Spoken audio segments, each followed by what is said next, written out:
So the society runs this Introducing Buddhism course on a regular cycle about 4 times a year. So this is our autumn course. Just a few preliminaries. First of all, if I can introduce you to Wong Du. Wong Du, do you want to just come on the screen? Okay, so if you wave to people, yeah. So that's Wong Du who's helping me. He'll Hello. Hi, everyone. Yeah, he's the librarian at the society, and he's helping me putting up slides, and he will also field questions at the end. Now, as far as the questions are concerned, if you leave it to the end, and you have two ways of putting questions. One is if you raise your hand, it could be a virtual hand, or if you wave or something, then hopefully Wong Du will direct me to you, or you can put a question in the chat, whenever you want, and Wong Du will read them out at the end. So that's questions. Now, the other preliminary is that if you haven't already done this, if you register for this class, so you would have been able to access this talks without registering, just by putting in the login details the passcode and the meeting ID in Zoom. So you might just have done that. But if you look at the society website for this class, there's a button there which says register. If you actually register, that means that you are then able to access my notes, which I will put up every week after the talk. So do register. And in connection with that, I'll come back to that because I was just going to talk about books. Okay, so this course consists of 7 talks. So today we're going to talk about Buddha's life story to start with, and then we will talk about the salient features of Buddhism as a religion. Then next week, it's 3 signs of being, which every phenomena possesses, and 3 fires. These are the fires that are responsible for some of our troubles. Then the 3rd week is 4 noble truths. This is core Buddhist teaching. And on 4th week, we'll talk about Noble Eightfold Path, which is the 4th of the 4 noble truths. And the 5th talk is Wheel of Life, Karma and Rebirth, which basically explains, how we feel as we do in a particular moment. We might feel happy, we might feel sad, we might feel something is lacking. So that teaching explains how that comes about. Then the next talk is Paramitas, which is development of Buddhism into Mahayana. And the last talk is on meditation, which is a core practice of Buddhism. You basically can't really practice Buddhism, if you want to go deep into it without meditation, really. Okay, so those are the 7 talks. Wong Du, if you can have the next slide. So if as far as reading is concerned, as I said, I will put up my notes every week after the talk, and this should be sufficient if you do not want to buy any books or read any books. But if you did want to read more, then the books that I'd recommend in increasing sort of level of difficulty, I would say, the easiest one to read is Living Buddhism by Mio Kioni. And this is available from the Buddhist Society website. And the next one that I recommend is Buddha's Ancient Path by Piyadasi. This is available from Amazon, and that's the easiest source to find it. And the last book is What the Buddha Taught by Walpole Rahula. So those are the three books. But as I say, if you don't want to buy any books, if you just look at my course notes for the time being, that should be sufficient. Okay, so we can start the course. Wongdo, you can take off the slide.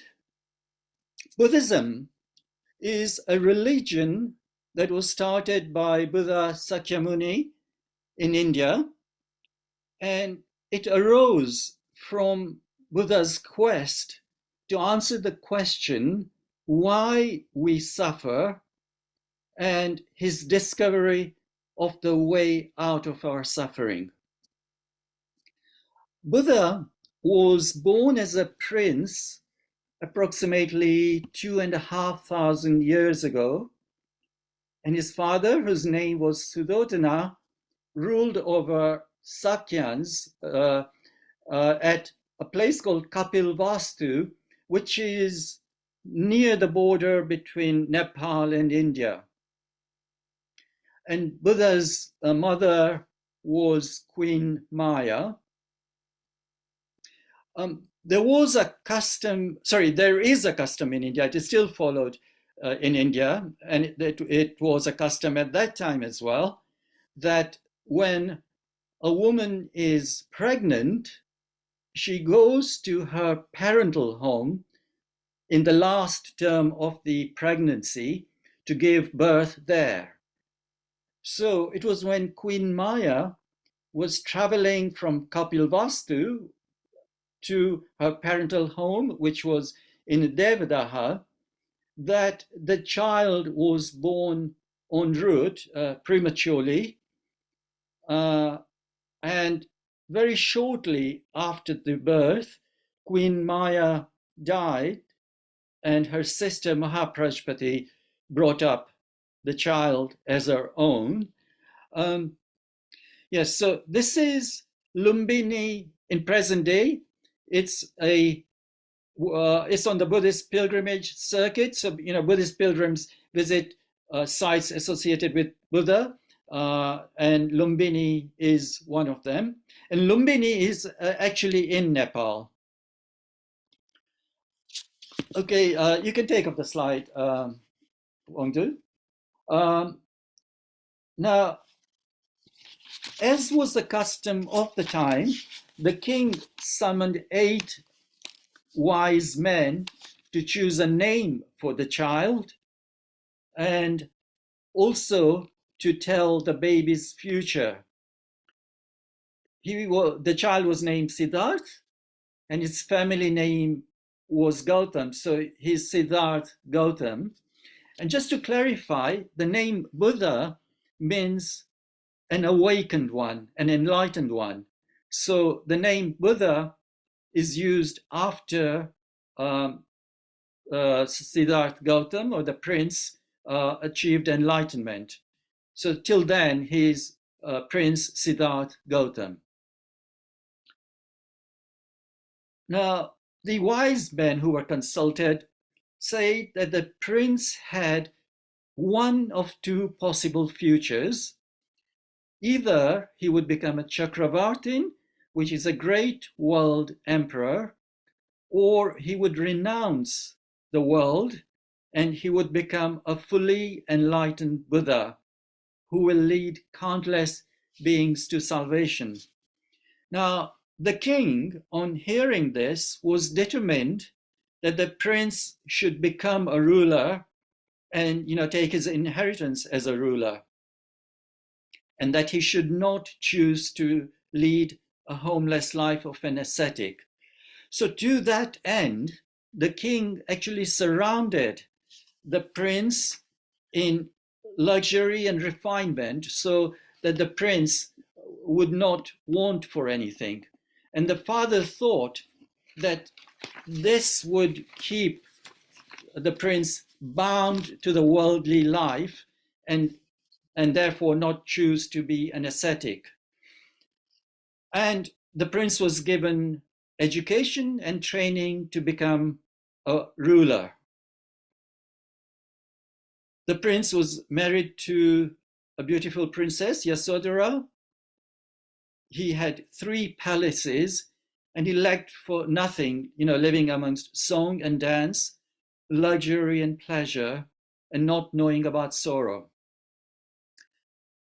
But the king's effort to hold the prince bound to his pleasures were actually fruitless. On one occasion, the prince went out of the palace, told his charioteer to take him out to the town. And when he was there, to his amazement, he saw something that he had never seen before. And that was an old man. He was weakened and decrepit with age. So he turned to his charioteer and asked what sort of a person this was. And he was told it was a case of aging and infirmity, and that this fate awaited everyone. It awaited the prince, it awaited the people he knew. And the prince was deeply disturbed on hearing this. Now, let's take a pause in the story. It doesn't make sense, does it, that here the prince was being told to become a ruler. He had all the education and training to become a ruler, and yet he was amazed to see an old man and wasn't sure what he had seen. So the reason why I'm pausing is to explain that Buddha's life story is not merely a historical account. It is an allegorical account. What it means is that it is a teaching story as well. It teaches us about what we ourselves actually go through as human beings. And there are some pointers in there to that. And this is one of them. So, and also, sorry, to say, the story also, when you read it in classical texts, also has mythological aspects. So, some people, want to dismiss it all, all the mythological aspects, because all they want is true historical account. And actually, there are only a few facts that we really know about Buddha, through archaeological digs, etc. So, and some of these stories have been handed down from Buddha's time. So, but, to dismiss these stories as totally useless is to make a big mistake. Because, as I said, first of all, it's a teaching story, and there are many pointers in it. And, as far as the mythological aspects are concerned, some of these truths are so difficult to explain, so profound, that if they were just put in words in black and white, they will lose their impact. So sometimes, mythology is used in the story to point to some, deep truths. And hopefully, if you have time, I'll at the end, I'll give a mythological aspect of his life. Okay, so the prince had made this one trip outside. And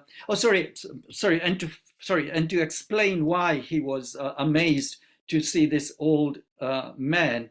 So the explanation, and this is the teaching story part of it, is that the prince was protected, surrounded in luxury and refinement, because the king thought that by doing so, he will be protected from life's sorrows and he will want for nothing. And really what this is pointing to is two things. First of all, that, whatever we do, and I think all of us will agree with this, life does have its ups and downs. None of us will say that all our years on this earth have been just one pleasant experience.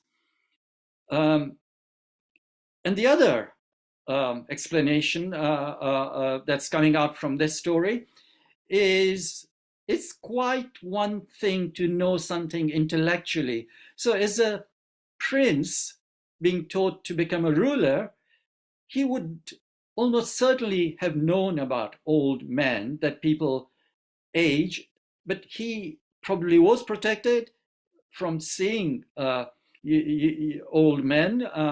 And so, when, even if we protect ourselves, or even if we know of life's sufferings, when it's happening to other people, we may sympathize with them, but it's quite another thing when it hits us, when the impact of the sorrows hit us. And this is what the story is pointing to. So the prince then, after this first trip, made two further trips with his charioteer. And so on the next trip, he saw a sick man, unable to walk, crying in pain and anguish. And on the third trip, the prince saw a corpse being taken for cremation. And each time his charioteer informed him that it was a case of old age, sickness, and death. And the prince was deeply shaken on all these three experiences that he had. And also, he was shaken to know that he would face that fate, and so will the people around him whom he loved. So, and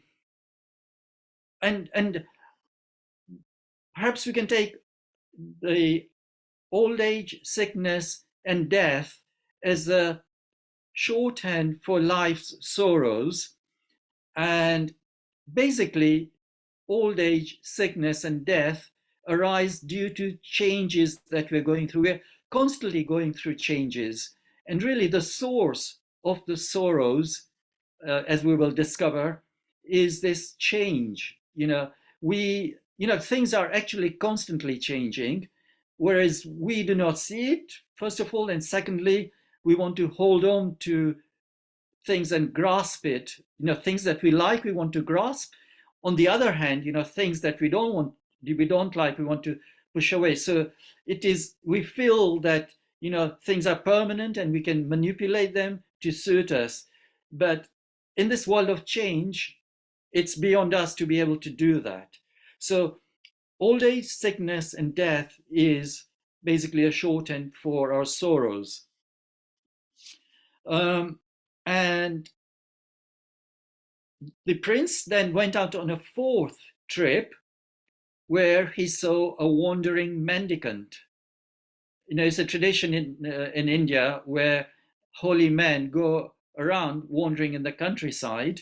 And so the prince learned from his charioteer that this was a recluse who had abandoned home life to live a life of purity and to seek for the truth. And Buddha realized that after seeing all this, that the true happiness did not actually lie in the pleasures of the palace.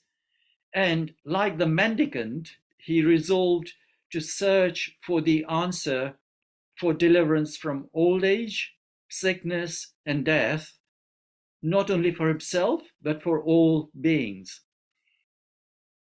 So, at the age of 29, on the very day that his wife had given birth to his son Rahul, he left the palace in hermit's robe. And actually, there is a teaching point here as well, leaving the palace on the day that, he had become a father. I mean, we can feel how gut-wrenching that must be. And it shows that, this was, Buddha's quest was so urgent, so important that he had to do that, but also that, even us in our practice, will need a lot of determination and courage in following the practice. If we feel that, if we learn about Buddhism, life will be a bed of roses after that, all our troubles will be over. That is not so, because for that to happen, we have to walk the path of practice. And the path of practice is tough, it needs courage. So Buddha, having left the palace, found two well-respected teachers of the time, one after the other. He learned all that each teacher had to teach him, and he reached heights of meditation and proficiency to the point where, he was invited to become teacher by his teacher. But in each case, with each teacher, the prince or Gautam felt that he had not yet come to the answer as to why we suffer and what the way out of the suffering is. And, he had learned everything that the two teachers had to teach. So his only option was really to leave the teachers and to again wander as a homeless person, as a mendicant, and find the answer for himself. So he paid his respect to each teacher in turn and left on his search. And there still is in India a belief amongst many ascetics that the final liberation from our sorrows can only be achieved by rigorous self-mortification and through hardship. So in other words, to deny, the body and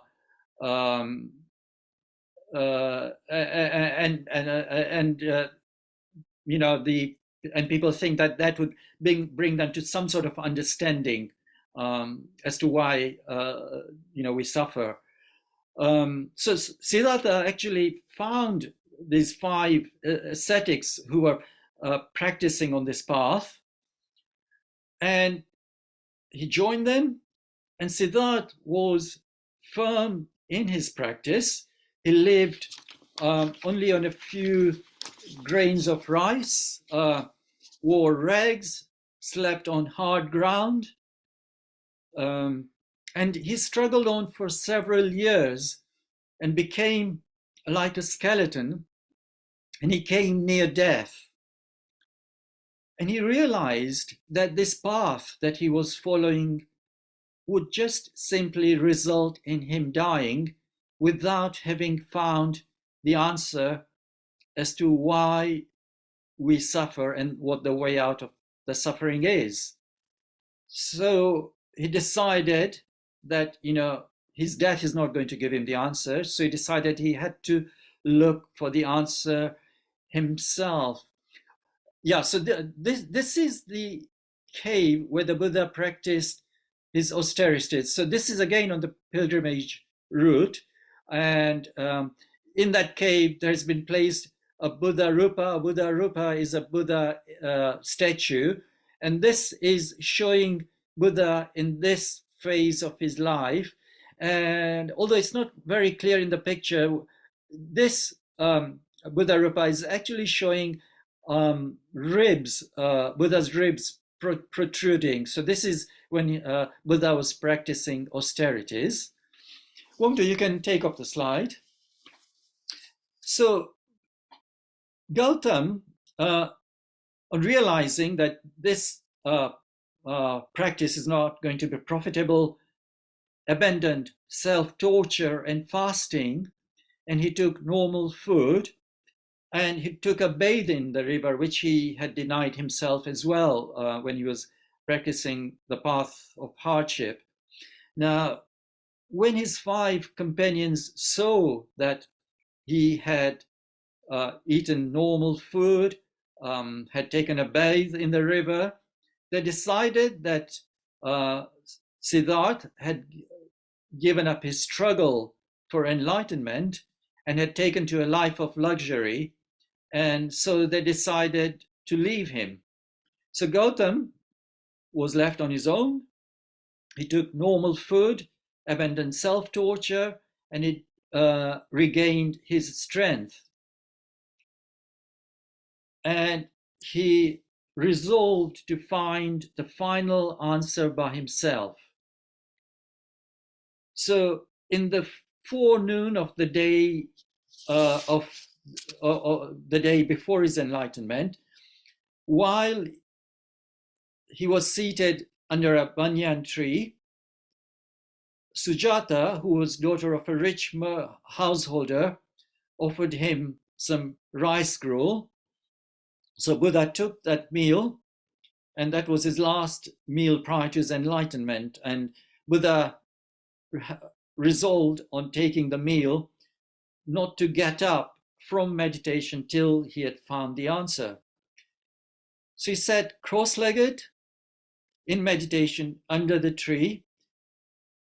And as the night drew on, he entered successive and higher stages of meditation. And on reaching the fourth and the highest stage of meditation, profound insights unfolded. And on seeing the morning star, Siddhartha became enlightened. In other words, he found the answer as to why we suffer and what the way out of suffering is. And he can now be referred to as the Buddha, the fully awakened one. So this is the slide of Mahabodhi temple, and it is at a place called Bodh Gaya, and this is the actual place where Buddha attained enlightenment. And so there's a temple on that site, and this is the front of the temple. And so this is at the back of the temple, and here you can see that there is a tree which is a Bodhi tree. So it's not the Bodhi tree under which Buddha obtained enlightenment, but it is said that this tree is actually related to the original tree, in that a cutting from the original tree had been taken to Sri Lanka, and then a cutting from that was brought back to this site. So, this Bodhi tree is actually linked or related to the original Bodhi tree. And here in the foreground, you can see pilgrims paying their respects during the pilgrimage. The pilgrims dressed in white come from Sri Lanka. And there are some monks, and these would probably be lay people who are dressed in white, and we have some monks as well, dressed in orange robes. And this is the actual spot under the Bodhi tree where Buddha discovered enlightenment. So Buddha, on achieving enlightenment, sat at the foot of the Bodhi tree, experiencing the bliss of liberation. And some texts say that this period was 1 week. Some others say it was 7 weeks.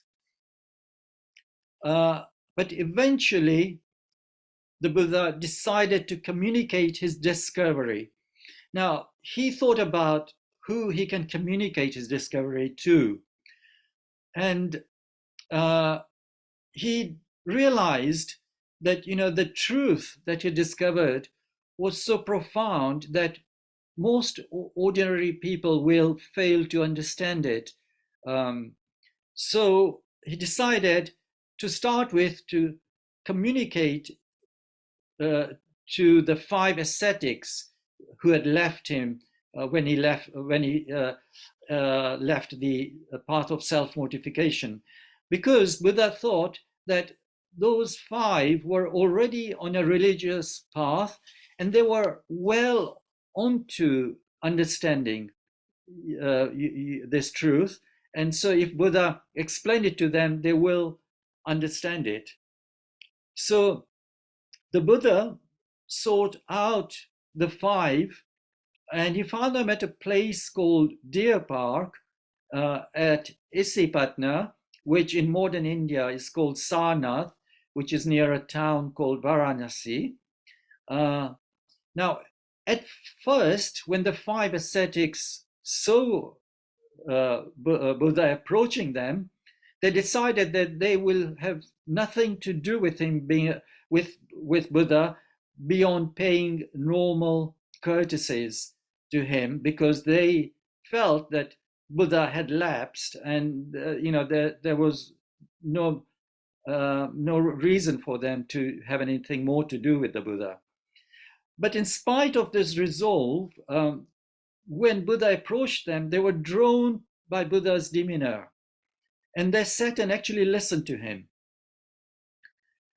At first, the Buddha taught them a teaching called the middle way. The middle way is not to practice two extremes. So the two extremes which Buddha in his life had discovered are not profitable are that of sensual indulgence, which was his life in the palace. So not to follow that on the one hand, but on the other hand, not to go to the other extreme of self-mortification.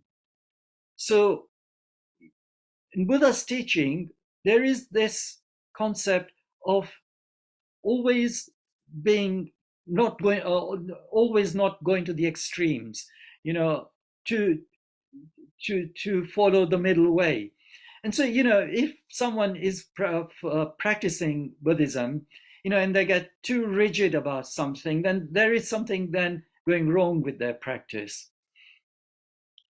So this middle way between the two extremes is what leads to calm and liberation.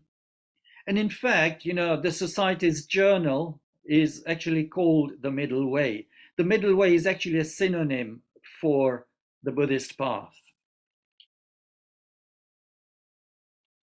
So the middle way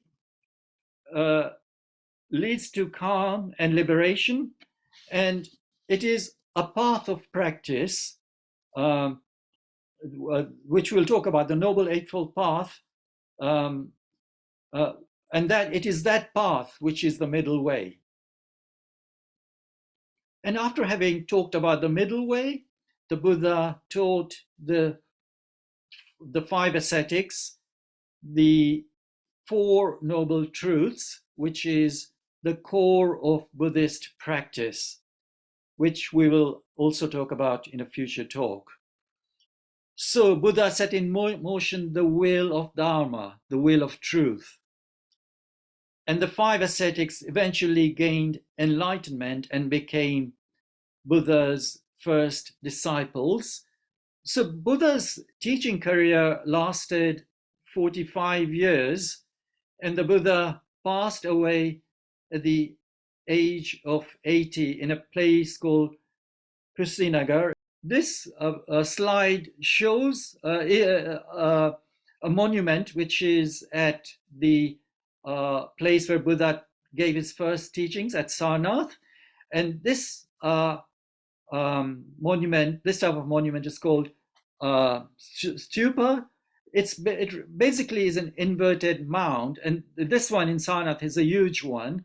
But you see stupas everywhere in all Buddhist countries, and basically, usually it's supposed to contain relics of some highly achieved teacher or a practitioner.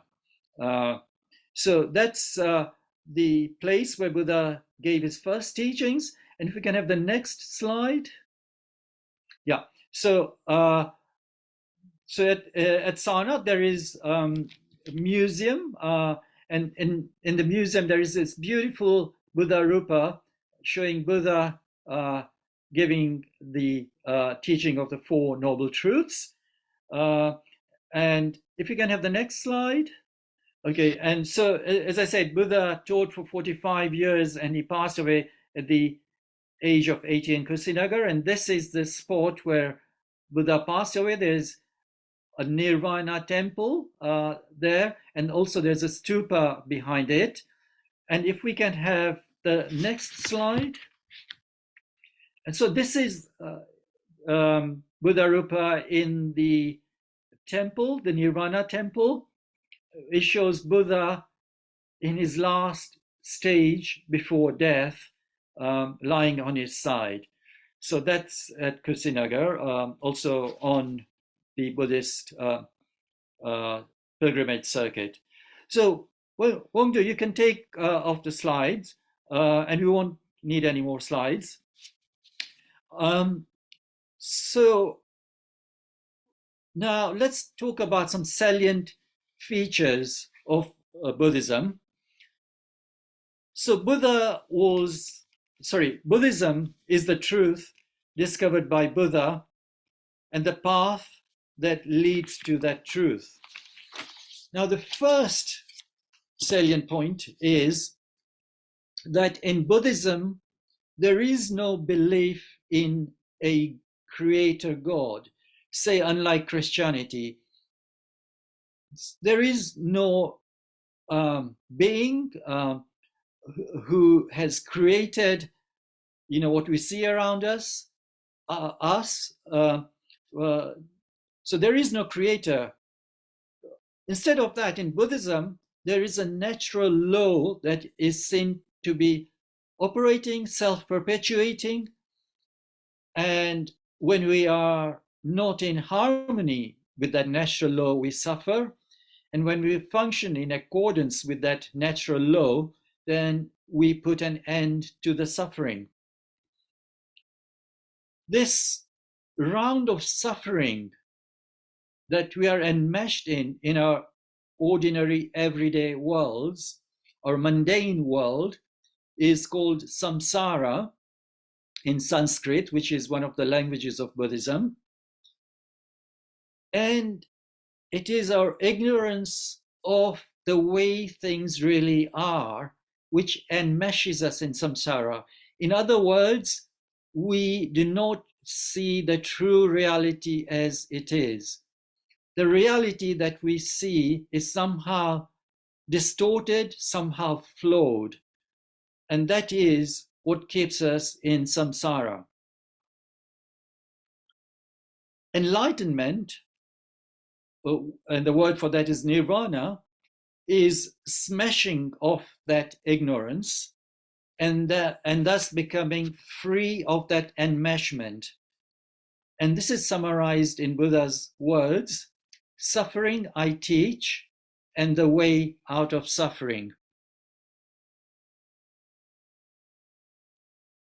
So, although Buddhism has no creator God, it is probably not right for our practitioners not to regard it as a religion. It is still a religion because it requires us to lay down our narrow ways of seeing and behaving, our all-enveloping interest in ourselves, in I, in me, my pleasures. It requires us to lay all that down for something that is greater than I, something that is greater than ourselves. And that act is an act of surrender in a way. Some people may not like that word surrender, but it is really bowing down to that reality. And to do that actually needs, it is actually a religious act.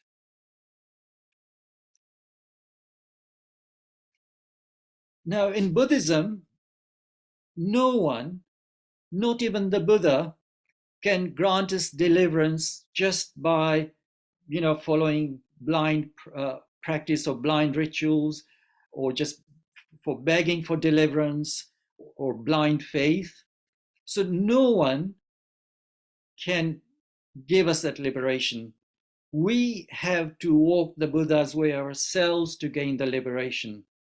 It is said that Buddha but points the way. We have to walk it ourselves. So what this implies is that if we want to discover what Buddhism is and what, why we suffer, what the way out of suffering is, then we have to make effort, each one of us individually, to walk the path. We have to put in the effort and the energy to follow the path. And indeed, effort and energy are requirements for following the path. Buddhism does not require blind faith or compulsion or coercion. It calls for us to investigate the teachings for ourselves. We take a small step and see if it makes sense. And if it does, then we can take another step. So Buddha said, as the wise test gold by burning, by cutting and rubbing it on a touchstone, so are you to accept my words after examining them and not merely out of regard for me. So Buddha is saying, don't just believe it because you believe in me or because you respect me.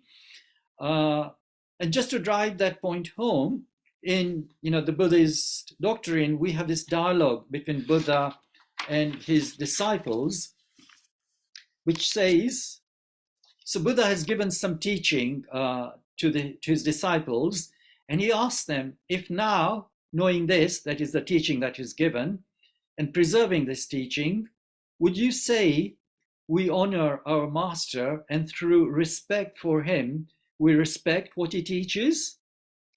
No, Lord, replied his disciples.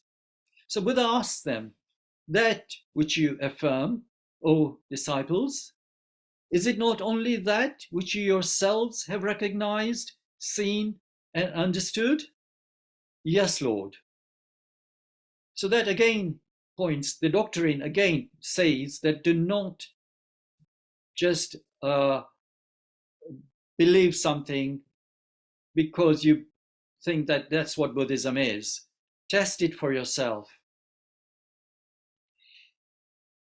And I'll just read out something from one of the books I've recommended, which is Piyadasi's Buddha's Ancient Path. So Piyadasi says, the Buddha never interfered with another man's freedom of thought. For freedom of thought is the birthright of every individual. It is wrong to force someone out of the way of life which accords with his outlook and character, with his spiritual inclination, and with his tendencies. Compulsion in every form is bad. It is coercion of the blackest kind to make a man swallow beliefs for which he has no relish. Such forced feeding cannot be good for anybody anywhere. So in Buddhism, you will not see forced conversions or proselytizing. And Buddha also denounced adherence to unprofitable rites and rituals. Another important point to make is Buddha's way cannot be understood by mere intellectual study alone. In the West, we are very intellectual and we believe that if only we read enough books or if we are just explained correctly or carefully about Buddhism, we will come to understand Buddhism. Buddha's insight actually can never be realized by book learning only. Study and practice have to balance each other for true insight to arise. We came across an example of this in Buddha's life story, where we came across this example where Buddha was astounded to see sick men, an aging man, and a corpse. And as I say, being trained to be a ruler, he would have known about these things, but it was quite another thing to come face to face with it. And this is what the practice does. it brings us face to face with it rather than just leave those teachings as mere, intellectual food, really.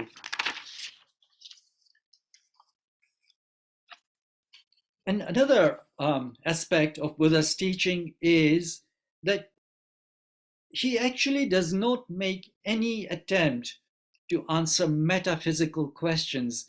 Sometimes we feel that, we are following Buddhism and you must find out the answers to these questions. Questions such as, is universe finite? Is it infinite? Is universe eternal? Is it not eternal? Those sort of questions. And Buddha says that his only concern in Buddhism is to teach why we suffer and what the way out of suffering is. He said these metaphysical questions will not free man from suffering. So he always hesitated to answer metaphysical questions.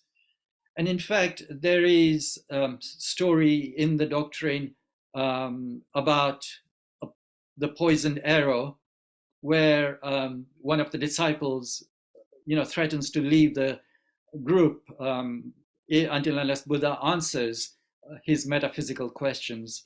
And Buddha pulls him up and says, did I ever say that I'd ever answer these questions? And then Buddha explains with the parable of the poisoned arrow as to why all those answers to those questions don't matter. What matters is finding out why we suffer and the way out of suffering. Now, having said that, I would say it is true that if we follow the Buddha's path and we start seeing the true reality as it is, then we do begin to understand some of the answers to some of these questions, actually. But that is not the primary concern. In present day, there are two main branches of Buddhism, and they're called Theravada and Mahayana.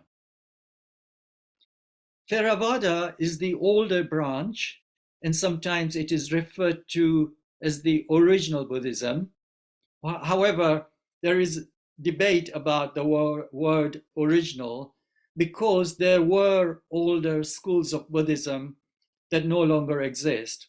However, it is true to say that Theravada, from the existing schools of Buddhism, can be considered to be the oldest school of Buddhism. So Theravada Buddhism spread south from its origin in India to Sri Lanka, and then on to the southern Buddhist countries of Thailand, Burma, Laos, Cambodia, South Vietnam. So therefore it could be considered as the southern branch of Buddhism. Mahayana is the other branch of Buddhism. Mahayana is a further development of Buddhism that arose from these ancient schools of Buddhism from around 500 years before the Christian era to about the 5th century of Christian era. This is when Mahayana developed. And this development in understanding came from deep meditation into Buddha's teachings.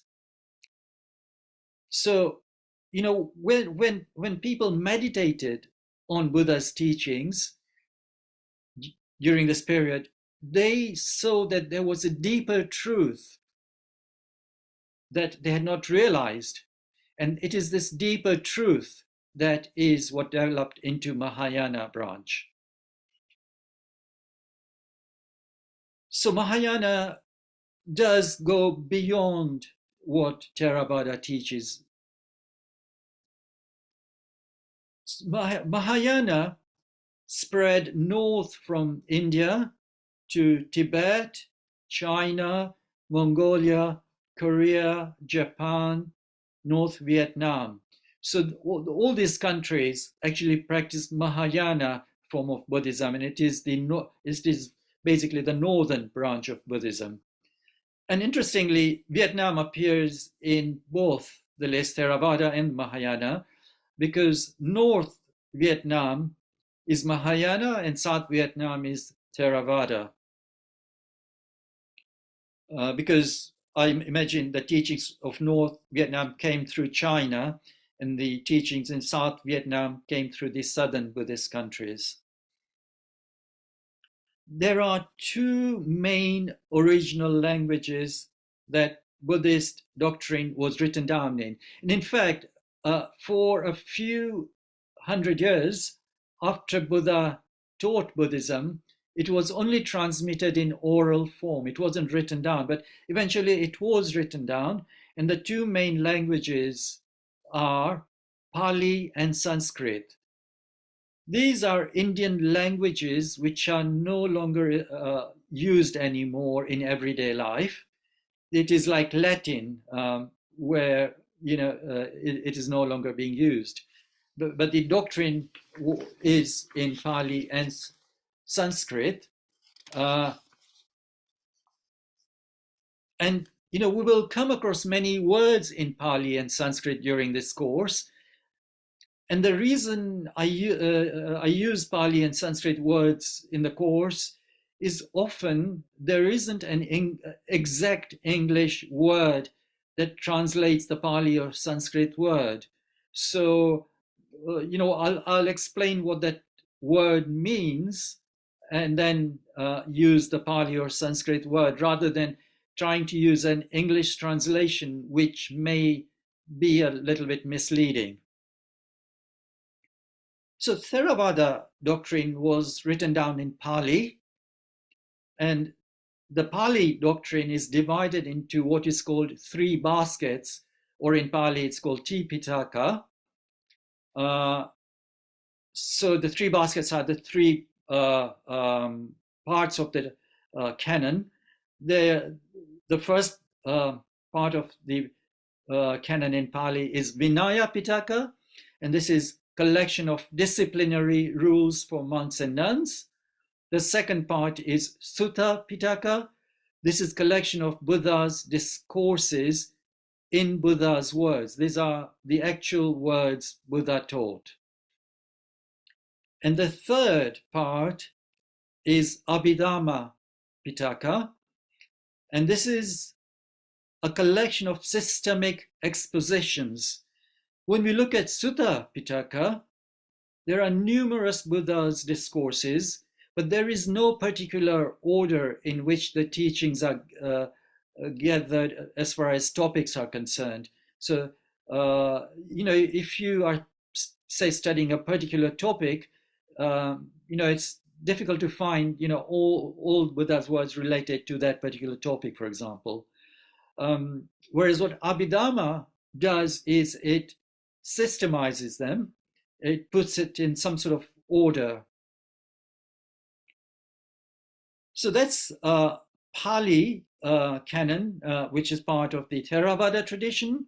As far as Mahayana tradition is concerned, it was written down in Sanskrit, but most of the original Sanskrit texts are now lost. And our knowledge of Mahayana actually comes from the translations of the original Sanskrit into Tibetan and Chinese languages. So that's the summary of the salient points of Buddha's teachings and Buddha's life. So that brings us to the end of our first talk in the course. So as I said, at the end, I'll answer some questions if people have questions. So either you can raise your hands virtually or just wave. Hopefully Wongdu would notice. Or else you can put it in the chat and Wongdu will read it out for me. So Is there anyone who wants to unmute themselves and ask a question?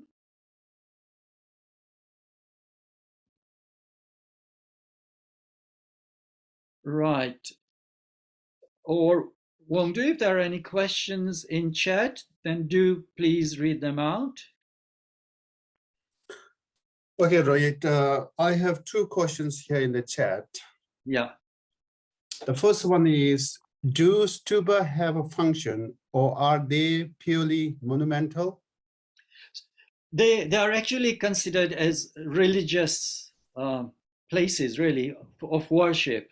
So that is, sorry, when I use the word monument, it might have been a bit misleading. They are considered, religious sites. Actually, wherever there are Buddhas, those are actually religious sites. Next question. Okay. What are the main differences between the two branches, the two Buddhist branches? Okay. The differences are so profound that it's difficult to explain at this stage, but I will attempt it. So it's concerned with how we see true reality. In Theravada Buddhism, true reality is seen as ever flowing, but the thing that is ever flowing, what is actually ever flowing is our perceptions of things, actually, which are and the word that for that is dharmas. So it's those dharmas, and they could be very roughly be taken as elements of consciousness, just like an atom could be broken down into its constituent parts, and then you find, its constituent parts. It's a rough analogy. Don't take it too far. The Our consciousness can be broken down, and at any moment, what you're experiencing can be broken down into these dharmas, these constituent elements of consciousness, which are ever flowing, and this is what through which we construct what we experience, right? So in Theravada Buddhism, it is seen that these dharmas, these elements of consciousness, are ever flowing, but they do have a momentary existence, that there is a reality to that existence of momentary consciousness. Mahayana Buddhism, on the other hand, says that even that is not completely true. So as I said, the disciples meditated on Buddha's teachings and saw deeper truth. And what they saw was that even these Dharma elements are actually not real. So Dharma elements are, in a way, a construct of our mind, actually. And the enlightenment in Mahayana Buddhism is to see the emptiness of dharmas as well. So it is a more profound uh, uh, seeing of the emptiness. And again, when I use the word emptiness, I should be careful, because emptiness does not mean empty of everything. In that reality, true reality, everything exists, all exists. But it's according to Theravada, that reality is made of these dharmas. In Mahayana, even those dharmas actually don't exist. And then there is a profound insight that opens up as to what that true reality actually is. So that is the difference between Theravada and Mahayana. It may be difficult to understand now, but eventually, if you keep up with the practice, you will understand it, and you will see this this deep, profound reality that Mahayana is pointing to. Any more questions? Yes, Rohit. Does the Buddhist society, does the Buddhist society follow the Northern Buddhist practice teaching? I'm not quite sure what you mean by modern Buddhist practice. Not, it Sorry. says not northern, no, not then. Oh, northern. Sorry. Yeah. Sorry. I apologize. No, Yeah, does the Buddhist society practice or follow northern Buddhism? The answer is no. It is Buddhist society actually represents all branches of Buddhism, and it has teachings in Theravada Buddhism.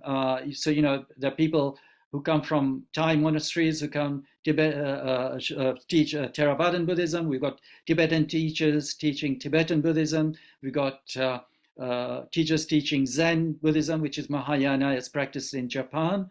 So this is a unique thing about the Buddhist society, that all these different Buddhism are actually taught in one place.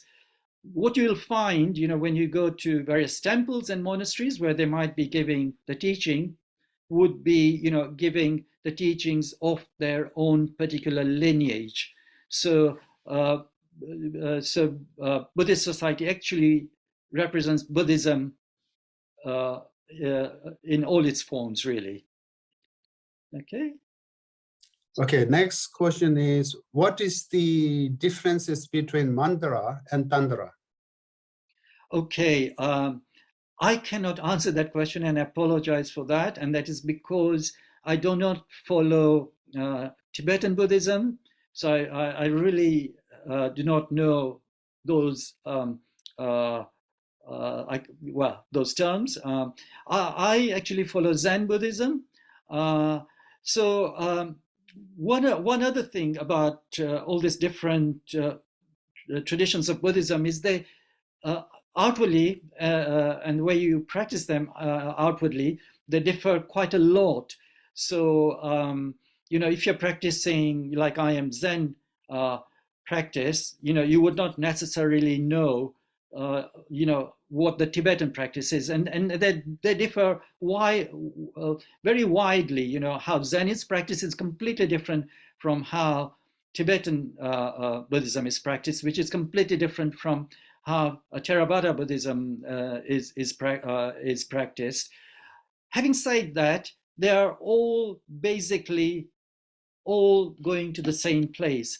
And the beauty of Buddhism is actually how, when Buddhism went to all these different countries, how it adapted to the culture of that particular country, and how it took all these different forms, yet the underlying integrity is still there.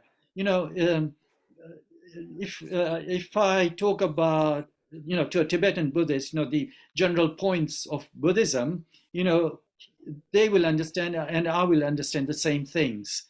So, I'm sorry, a long answer, but this is why I can't answer that question, because I don't follow Tibetan Buddhism. Okay, Rohit, next it's a bit long. I will read it out. Yeah. In the history, I heard about the Buddha before this class. What prompted his internal self-discovery was seeing the horrible aftermath of the war, rather than seeing illness, sickness, and death. Is that the level of variation normal, or was the other history I heard just wrong or misunderstood by me?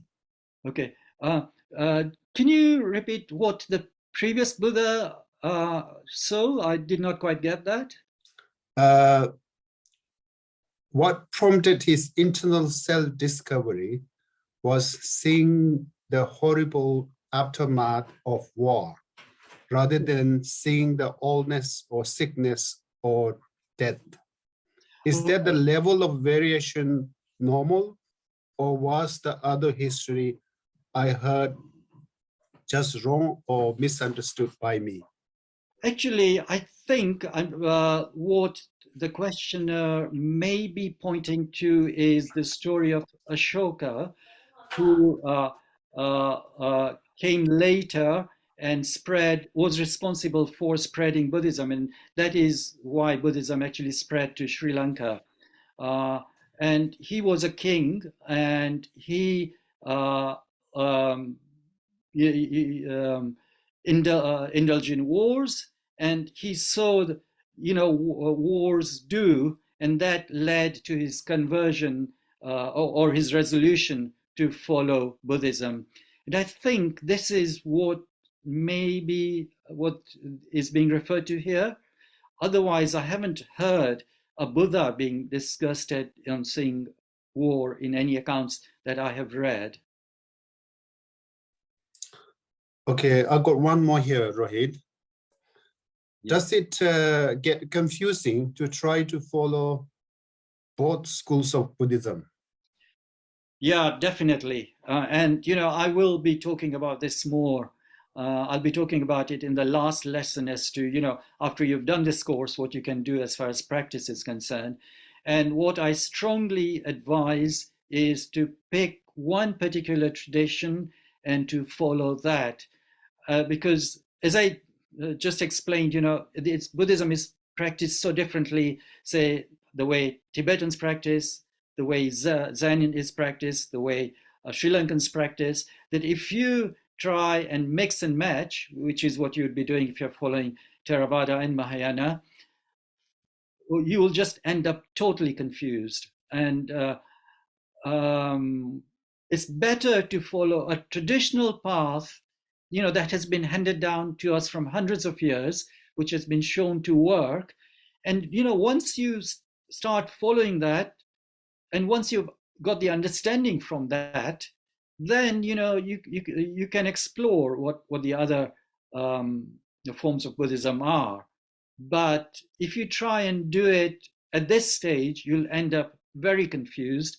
And my advice would be not to do that. Yeah. Okay, I got one more here, Rohit. Yeah.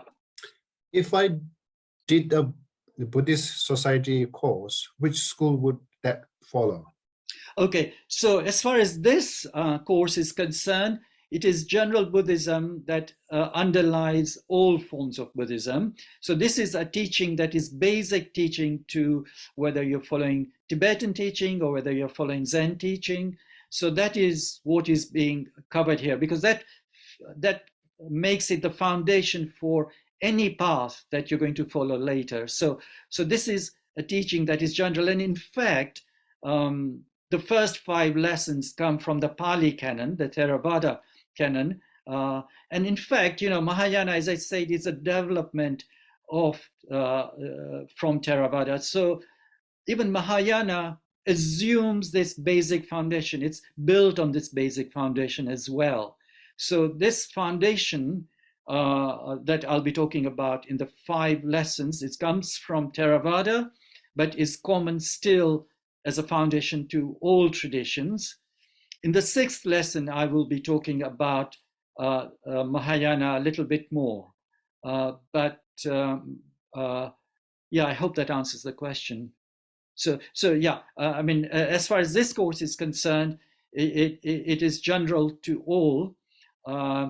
And similarly, there are courses that follow on from this. First turning of the wheel. Again, if you did that, that will serve you in any path of practice that you're following. But then what I'm talking about, following a particular path, is actually the path of practice. As far as practice is concerned, do not mix it up. You can study this course, you can go on to the next course, but when it comes to following a particular tradition, just stick to the one that you've chosen. If you're not sure which one to choose, I will cover that in the last lesson as to where you go from here. So that will be covered. Yeah. Okay. Okay, I got no more questions, but there's Katie. She raised her hand. I think you can unmute now. Thank you, Katie. Hi, I was wondering what the Dalai Lama practices? Okay, that is Tibetan and that is Mahayana. Okay. Yeah. Okay.